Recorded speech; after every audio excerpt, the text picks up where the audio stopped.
Sam and Max, a duo consisting of a sharply dressed, well-spoken dog and a manic rabbit partaking in strange adventures created by Steve Purcell. The origin of the two came from Steve's younger brother, who would leave pages and pages of a comic book he wrote and drew around their childhood home, and he would complete them as a parody of the originals, causing a sibling rivalry between the two.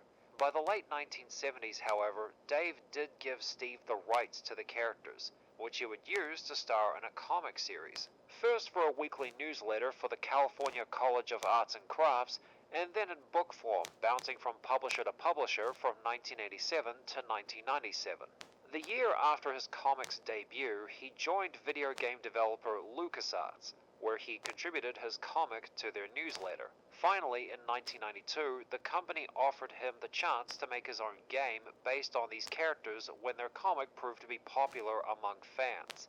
Thus, they were gifted a point-and-click adventure called Sam and Max Hit the Road on MS-DOS and Mac OS. The title was based on a story of theirs called On the Road. The 6-foot dapper dog and manic rabbit go all over America in search of a missing Bigfoot from a local carnival. The game was praised for its voice acting, music, gameplay, humor, and is considered one of the greatest video games of all time, and is sold on Steam today for new generations to experience it. Then we fast forward 4 years after that game's release, and these two are given their own cartoon series for Fox Kids. Don't worry, I'll get to the other titles after I talk about this show. What up, Snitches? I'm the Animaniac, and to celebrate my 5th year of doing this, I'm taking a look at the adventures of Sam and Max, Freelance Police. Before I get into this, I've noticed a good chunk of you who watch my videos aren't subscribed to the channel. So if you guys really enjoy these videos and want to be the first to know when a new one will be up, be sure to ring that bell after you subscribe. My next goal is 500 subscribers, and only you can help me get there. And if you'd like to see these videos early, subscribe to me on Rumble. Link is in the description and pinned comment below.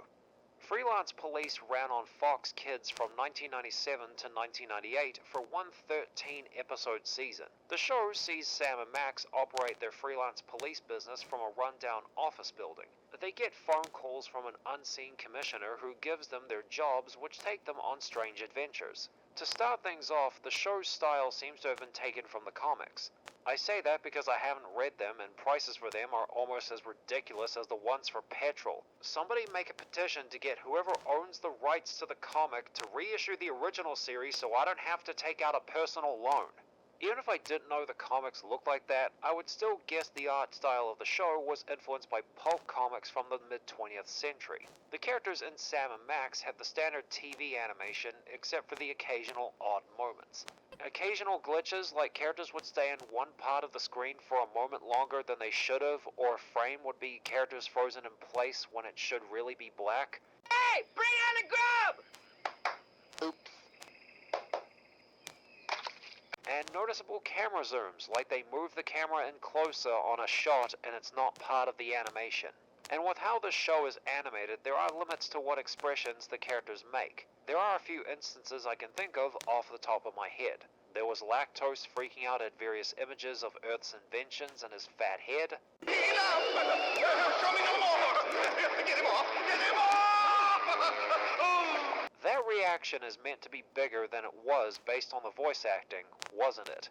And there was an instance where those limitations hindered a moment. One that comes to mind is Sam figuring out who was on the phone.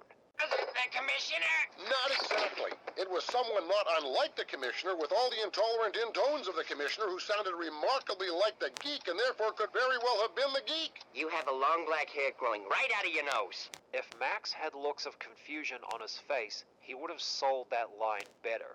Sam is a 6-foot dog in a suit and fedora. A prominent trait he has is his incredible vocabulary. I'm just tossing darts in the dark here, but I'd say this whole trans-dimensional mess is the combined result of you storing toxic oozes in leaky zippy-lock bags in a freezer that's about as neglected as Quasimodo at a Sadie Hawkins dance. 5 weapon-toting punks who couldn't cut it at Burger Boy. And with their career paths greatly limited, they chose to become evil minions. I'll bet they were even turned down by the military. They know the chosen one when they see him.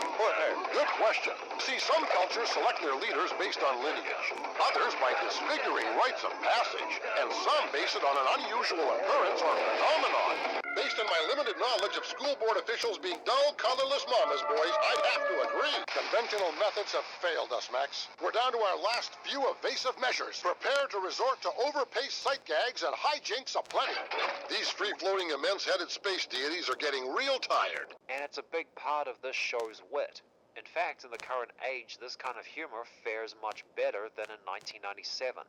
With that said, he's also the most rational of the duo, helping Max get closer to their goal, suggest far more reasonable ways to help people, like setting someone free who first wants them to kill them, but is not above Max when it comes to shenanigans like stick Max into the freezer to see if there are any fudge pops, agitating the monster inside it, and collapsing his bones and organs to become a pelt.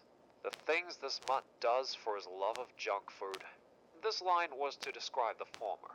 And Max is a bunny rabbit with sharp teeth and is the zany one to counterbalance Sam's intellectual tendencies. He allows Sam to throw him through walls and into various objects like a fridge. Max is the one who will be excited to carry a lethal weapon or jump off a building. He's also a big source of the show's slapstick, pulling off his skin to reveal a skull, being used as a parachute by Sam, and cutting off a video call between the Geek and the UN Secretary General with a mallet. Despite their differing personalities, they work well together on missions. The mistakes they make and throwing each other under the bus, like when Max tried to do to Sam while running away from a tribe of guinea pigs, more on them later, they aren't bothered by that. This also applies to them racing to the phone and Sam using various methods to keep Max from answering it. I got it!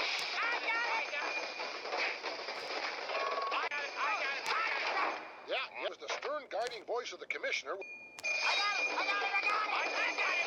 You have reached the sub-basement of solitude. If you are calling for Sam and Max, Freelance Police, please press 2 now. Mine! Yeah. I got it!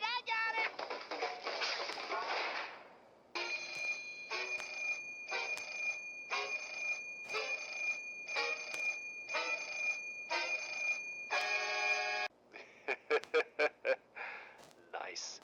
And Darla Guggenheek, Please. My friends call me the Geek. or the Geek as she's known in the show, is a child genius who decided during a school science fair one day to join our heroes in their fight for justice. She invents various gadgets for them to use and tolerates their shenanigans despite them often leaving her lab a mess. Sam and Max come across a whole cast of characters.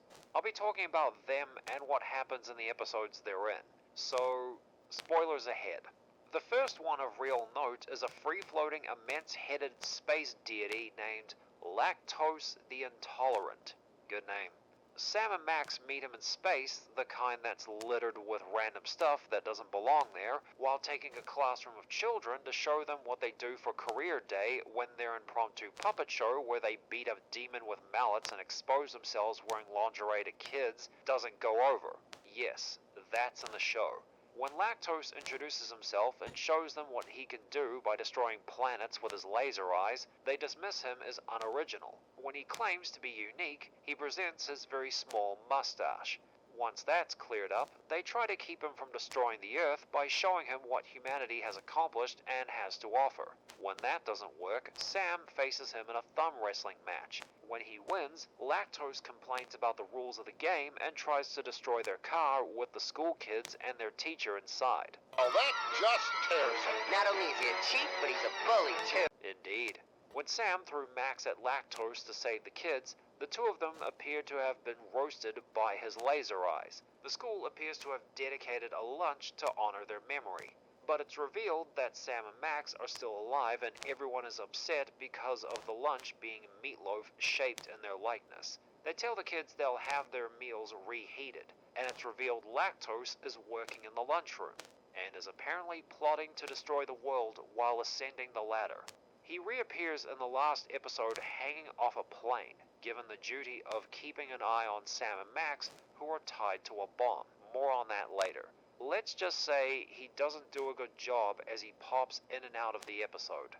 The new Guinea Pigs are a tribe of, well, guinea pigs who live on an island. Sam and Max arrive there when Max accidentally opens the door to the plane they are in. When they land into a massive cauldron the guinea pigs use to offer a tribute to an idol who looks like Max, he is then immediately declared to be the chosen one and is made their ruler. After Max indulges himself in luxury for a little while, Sam says it's time to go. But when Sam notices what appears to be stitches on the side of his head, he goes ballistic on the guinea pigs, thinking they tampered with his mind.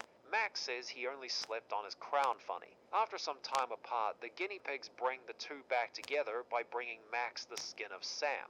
But he reveals he's okay by telling him he collapsed his bones and organs to make himself look like a pelt. Max ends up offending the guinea pigs by turning down the gift. This moment makes them turn on him and seek to kill him. When Sam and Max are stuck on a log after running away from the guinea pigs, they're rescued by the Rubber Pants Commandos, a bunch of babies that use bottles to shoot at people with, and they come in a helicopter piloted by a monkey.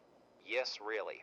Max Salmon is a goldfish in a bowl attached to a robotic body with a suit on. They come across him when they hear of some trouble in a place called Bohunk. Their citizens are disappearing and they witness an old man go crazy about it, something they obviously dismiss before making their way to the bottom of the lagoon. After he has his henchmen apprehend them, he reveals his plan. He intends to make the people who they kidnapped work at his sea monkey factory where he plans to produce several products from them. He's been using a massive fish to help him abduct the locals and anyone who came to the lagoon. While the fish extracts Max's brain, he makes him spaz out. Sam and Max use an employee's lunch break to force Salmon to let everyone go or else he'll be flushed down the toilet he was held over. He'd return in the final episode as part of a group of villains to kidnap Sam and Max, tied them to a bomb to be dropped out of a plane and into a volcano to get rid of them and cause an eruption so great it'll affect the world. I'll come back to this episode when I get to everyone who comes back. Laurn is an overly obsessed fan of Sam and Max. His passion annoys them deeply and does get in the way of their work, like the time he had a hand in letting someone named the Mad Thespian get away from them. Apparently they were 2 crooks away from winning a toaster. After Sam distracts Laurn, they head on after the Mad Thespian at an abandoned theater. When he appears to not be there, 2 rats explain through charades that Laurn kidnapped him. When he calls Sam and Max, the one instance Max answers the phone, he freaks out over him stalking them. After he repeatedly hangs up on Laurn, they hear the Mad Thespian call out to them for help. Sam and Max make their way to the Boardwalk theme park that's closed for fumigation. They take one of the carts to go through a museum dedicated to them in a fun house. Laurn is calling their moves on the models from somewhere. When they come down further to see the Thespian pleading to be thrown in prison and Laurn waiting for them to do something awesome when it looks like they're sitting in their cart, he gets disappointed at them appearing to give up before they are burnt to ashes in the fire at the end of the track. Laurn spends some time realizing he just killed his idols until they surprise him. Having shown earlier they didn't believe his attempts to fool them.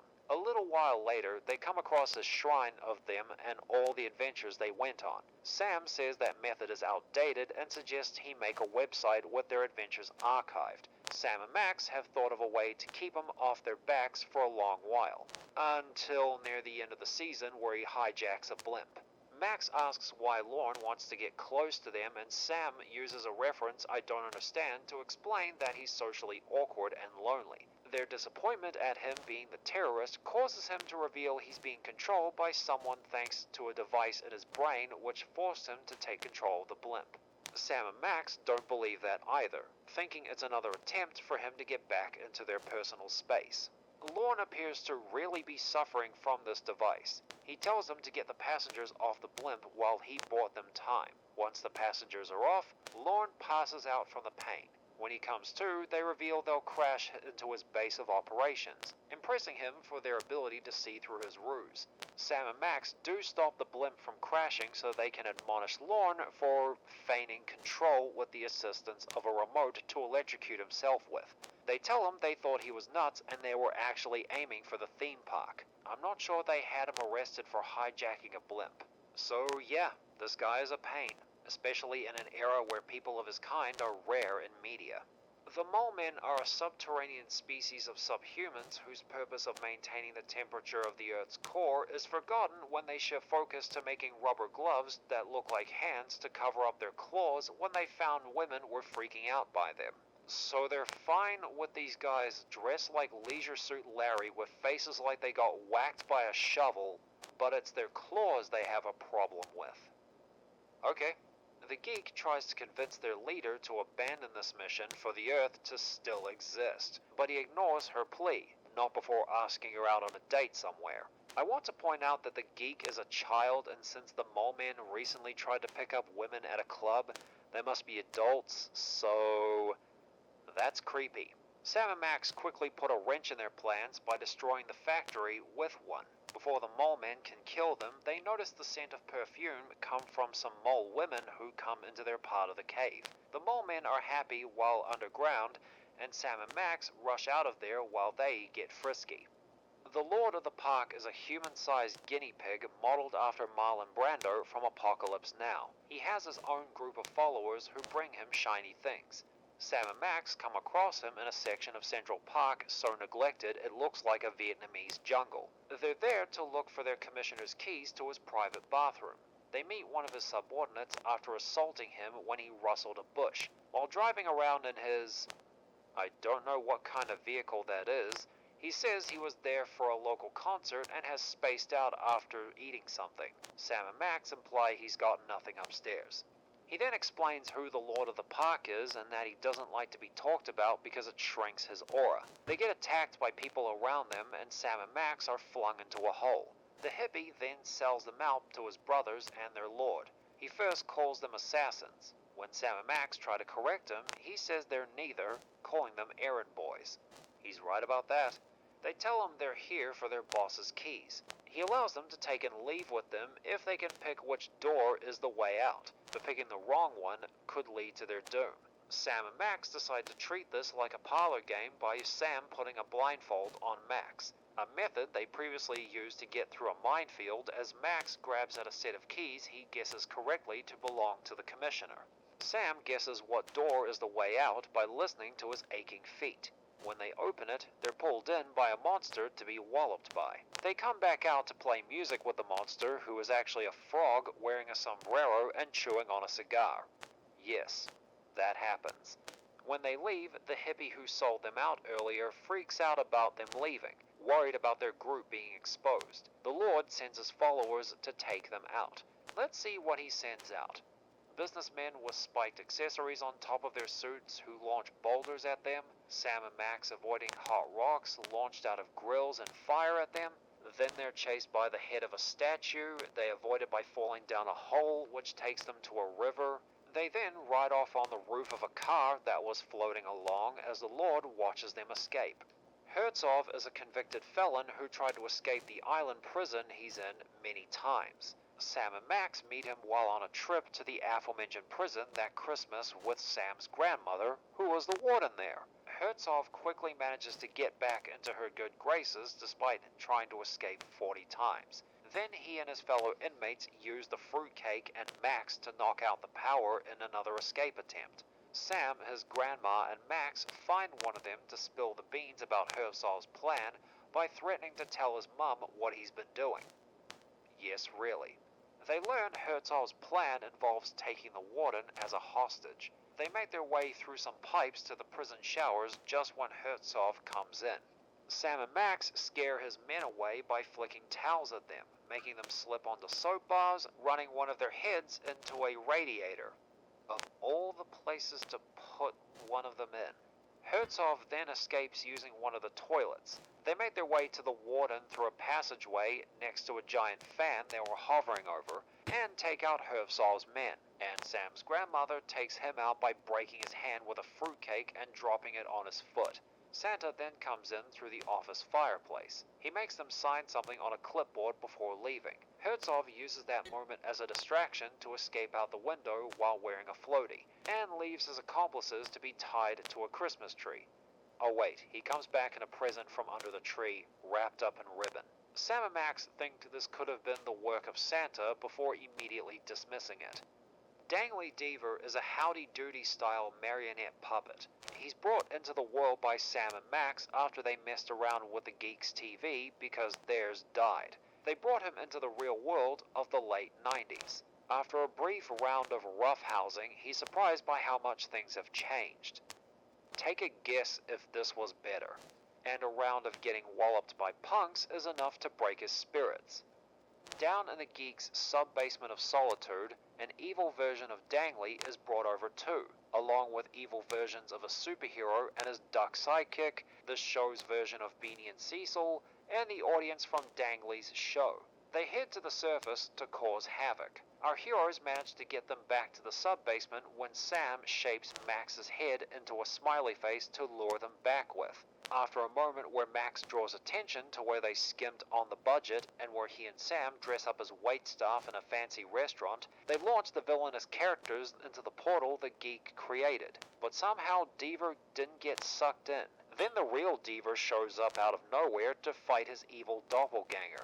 Either this was a Deus Ex Machina or Sam was right when he said, Sometimes a little wooden Boy Scout needs to be by himself. when our heroes go to throw the bad Deever into the portal, they try to paint one another as the evil one. They're able to snuff out the evil one when Max bites Sam's arm, making the evil one laugh. Despite this, the good Deever tells them to send them both back. Sam kicks them back into the portal before the TV falls to bits.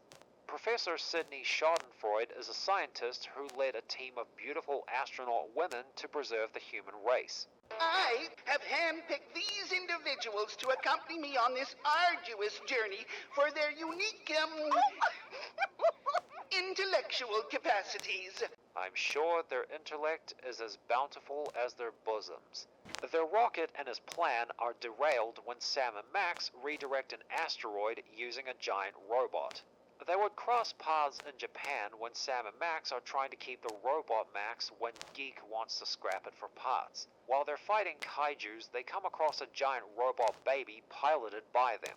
Yet another throwaway gag ties directly into the A story. It's almost Aristotelian in its beauty. Sidney says he wanted revenge for what happened earlier in the episode, but I can't imagine how he'd know it was their doing, or how he would attract their attention since they went to Japan for something unrelated to him. Looking back, I think that line was meant to be sarcastic. Sam and Max gift him the giant robot so he can go into space with his harem. Can't Standit, another good name, is the head of an organization whose goal is to ban all the things kids like. Sam and Max learn about him when they find out one of their favorite snacks, glazed MacGuffins, has been discontinued. They spend the rest of the episode trying to convince him to repeal the ban by shoving MacGuffins into his face, tapping his phone line, distracting him with a phony sweepstakes, Sam pretending to be a drowner while Max is wearing a girl's swimsuit, cause ain't he goofy, tricking Kent into eating a MacGuffin that was in Sam's mouth. Their harassment ends up driving Kent mad, and they are literally driving him to the MacGuffins factory and through some shenanigans intends to turn Sam and Max into MacGuffins. After they manage to get away from the machine that would turn our boys into MacGuffins, though they could have jumped off the conveyor belts they were running on, they finally throw one into Kent's mouth. Their taste, despite being made from expired chicken, convinces him to lift the ban. When he mentions another snack he wants to ban, the chase begins again. I'd admonish characters harassing another even if they're the villain, but I enjoyed their chemistry and antics so much I didn't mind it. Dr. Dysfunctio Cerebri is a Dr. Frankenstein doctor who wants to bring someone to life. Sam and Max come across him in a story they're telling to other horror storytellers. In said story, after Max tells a good weatherman joke, he and Sam are constables in a village. While chasing a robber with clothes that don't fit in with the time period, Max loses his tail when he gets hit by a carriage. While he goes crazy over what happened to him, Sam takes him to our doctor for the evening. Dysfunctio says he'll help them with Max's tail if they help him collect some organs for his monster. When he says his regular supplier became too expensive, Max makes an arm and leg joke. In order to get these organs, they have to go grave robbing. They don't do that as Max is too lazy to dig a hole and suggests they go to a fast food restaurant and have the burger meat fashioned into organs. They allude to where they got the stuff when they come back. Dead guy. Big, beefy dead guy. Yeah, Beefy. His name was Patty. When when they turn on the machine, it looks like the monster isn't coming to life. I don't know what they were expecting when they used burger meat for organs. Oh, never mind. And before they're thrown out the window by his monster, Ingrate! Max's tail comes to life as well. And funny enough, it scares Cerebri and his monster through a wall instead. Before he could be reunited with his tail, a few Scotsmen with torches come in. No, they aren't an angry mob yet. They're in town for a torch convention. They chase the tail out of the castle. It would have an interaction with a little girl by a river before its story ends. After the storytellers point out he still has his tail, they admonish them for wasting their time. The tail jumps off Max to scare off the storytellers. Gary the Telekinetic is a little boy with the ability to manipulate his surroundings with his mind. Sam and Max first meet him at a secret military base after his scientist parents spend a lot of time hyping up his importance without saying who he is until we get to the vault, which was a very good sequence, by the way, and it had our heroes in different vehicles whenever they enter a door. Gary is to be used as a weapon by the US military. They find themselves disappointed that their weapon is a kid and the vault he lives in is decorated like a kid's room. He demonstrates his powers by turning one of the scientists into a butthead for making his sausages touch his sandwich. This makes Sam and Max come around on the kid, even when he throws a flaming ball at them.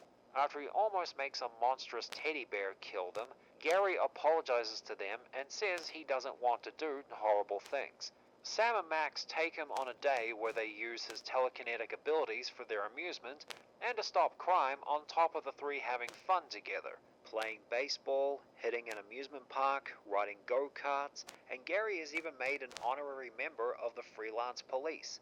But while down in their rumpus room, showing appreciation for one another by giving everyone an airplane ride, this makes him so angry he turns Sam into a piñata and Max into a painted turtle. It worked out for the latter since he wanted it. It was also short-lived because they turn back when a dude in a massive robot suit breaks through a wall. Our heroes think it's one of the Geek's inventions that they use to keep their wits sharp. While the pincher is distracted with Max, Sam cuts a wire that makes his voice sound big and intimidating to make him sound like a weenie. It's great. But he's unfazed. When they realize the pincher isn't one of the Geek's creations and Gary sees his friends are in trouble, he summons a giant scorpion from out the ground. As he's being taken away, he screams like a weenie some more. When they bring Gary back, however, the scientists first chew them out for making their son unfit to be a military weapon, but soon see this as a blessing in disguise and thank Sam and Max as they can be a normal family. These two appear to be tiny aliens who follow Sam and Max wherever they go, firing their lasers at them. Our heroes come across them when they knock on their office door, pointing guns in their faces. Sam and Max welcome them first with a gift basket. When the aliens destroy it, they proceed to do everything they can to get rid of them, whether that be running away, shipping them somewhere else, sending them to the moon, killing them with toxic chemicals, and blowing them up with dynamite. Their fight leaves them exhausted and lying in the ruins of their office when the aliens kill them. Then it's revealed they're actually Sam and Max, as they were in a combat simulation designed by the Geek for combat training. Larvo is a James Bond-style villainess. Sam and Max learn about her from slides on a microchip of tourists disappearing all over the world. Larvo is the leader of an organization named Truss and is behind these abductions. A monkey man named M sends them out to her secluded island. Her subordinates are former fast food employees, and there's a running bit where one of them struggles to do a task before someone who looks like a supervisor does it for him. You're not doing him any favors. After Sam and Max take out a shark and trick the nervous teenagers into letting them in, they're greeted by several of them, and with giant condiment bottles. Once they're captured, Larvo reveals herself to have been M by luring them into her trap, and Geek has been brought along with her. Like most villains, she reveals her plan for world domination to them. She's created a virus from the tourists she captured to unleash upon the world through bombs to make them act obnoxious, leading to fights breaking out all over the world, plunging it into chaos so she can come along to act as their ruler. Sam and Max somehow escape their binds to order them to get some food while they fiddle with the controls. Larvo escapes through the emergency hatch during the chaos. She curses them through a monitor before riding off the island on a jet ski. Our heroes manage to get out of there on a raft before the island explodes. Then Geek gets friendly with Max. Ew, creepy.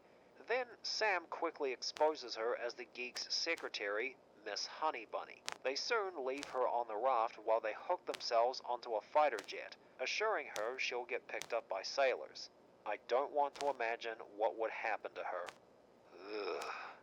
The Uglions are a race of aliens who look like they're from a mid-20th century B-movie who seek to take over the Earth. First, they take out a narrator who is hyping up how dangerous they are before taunting them. Sam and Max meet them when they repurpose their ship as a space-themed restaurant with performances by the alien and human staff. However, after some quick investigative work by the Geek, our heroes learn the abductions are real. After a short tussle, they make their way over to an army base to find Colonel Korn. I'm sure he'll be all ears.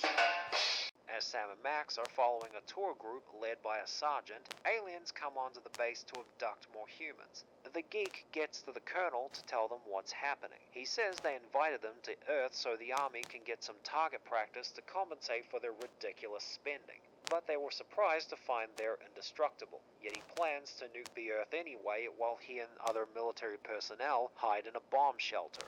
While the Geek searches for Sam and Max in the ruins, she's taken prisoner by a couple of Uglions. But when they get to a ship, they reveal themselves to be our heroes. They soon discover a time displacement dial in one of the ships to go back before the aliens arrived. They then sneak aboard one of the ships to change a detail on a document that will make acne break out on them. This makes the humans, funny enough, freak out at them and run away.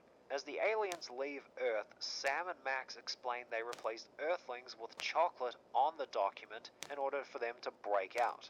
Okay, so of all the villains that appears throughout the show, Lactose, Max Salmon, Hurtzhov, Evil Dangley Deever, the Mad Thespian, and the ruler of the Uglions return for the finale to kill Sam and Max by dropping them into a volcano tied to a bomb they're planning to drop out of a plane.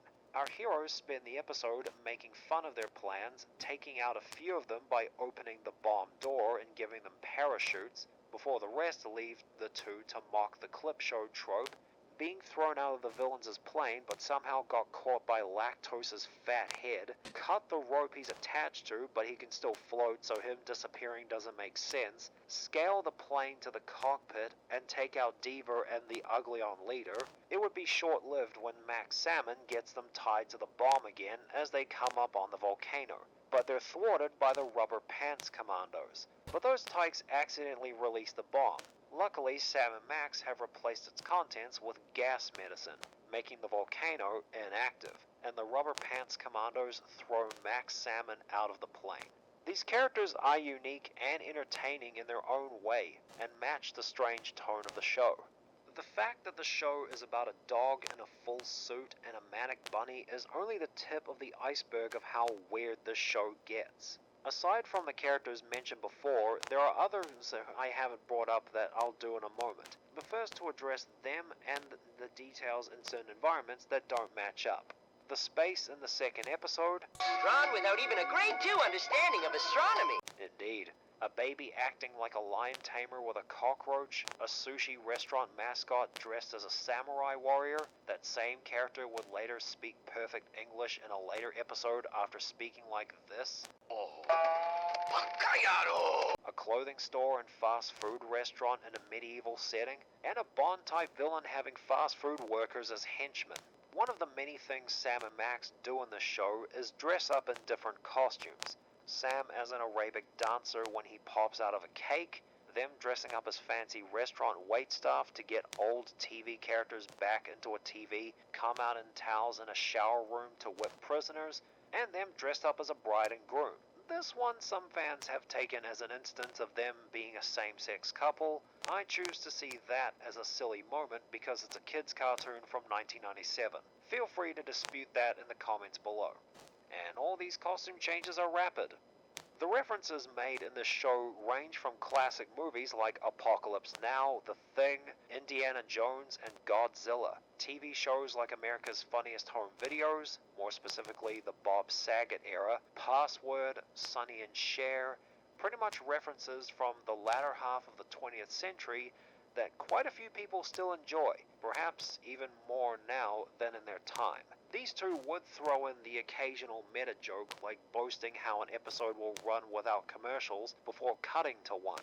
Budget constraints like cutting to Max saying there was an exciting chase scene before coming down to the sub-basement, pointing out how a violent act by Max could cause them to lose sponsorships, But chucking him into the wood chipper might seriously jeopardize our relationship with the sponsors. and remarking how a new season name could only be created by network executives. Extreme Freelance Police. Sounds like a committee-generated notion for next season, Sam. Quiet, Max, they'll hear you. They're quick, and there aren't a ton throughout the show. And there are only a handful of innuendos sprinkled in. More specifically, 2 instances where they're in a prison shower room. There's one line, The prison showers. Gee, if these walls could talk. I think it's best if they keep their mouths shut. and this image. These types are done very well, and I haven't had many problems with them. Freelance Police may have had a tragically short run, but what they left behind was a good time. The chemistry of the title characters was fun, the characters they met and the missions they went on were certainly bizarre, the writing felt ahead of its time, and it was all a gay old time. It's been a while since I said that. After the show ended, it seemed like the duo just faded into obscurity. I mean, the original run of comics had wrapped up the same year the show premiered, but there was also the game Freelance Police, a sequel to Hit the Road, announced in 2002. It was set for a 2004 release, but LucasArts cancelled it, citing poor economic and market conditions.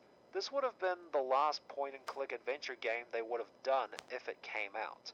These two would get more titles like 2007's Save the World, 2008's Beyond Time and Space, and 2010's The Devil's Playhouse. These three being handled by Telltale Games and applying an episodic approach the developers were known for to them. They were received very well from critics, but I imagine they didn't get a lot of attention from the general public. The duo would resurface in 2020 with remasters of the Telltale games and a new title called This Time It's Virtual. So Sam and Max are still around, but I haven't heard a lot of buzz for these games. If you guys enjoyed the video, leave a like, comment your own thoughts on the show or the franchise in general. If you guys want to stay updated on future videos, be sure to follow me on Getter, Facebook, Tumblr, and DeviantArt. The links are in the description. And if you want to be the first to know when a new video will be up, ring that bell after you subscribe. Thanks for watching, and I'll see you guys next time.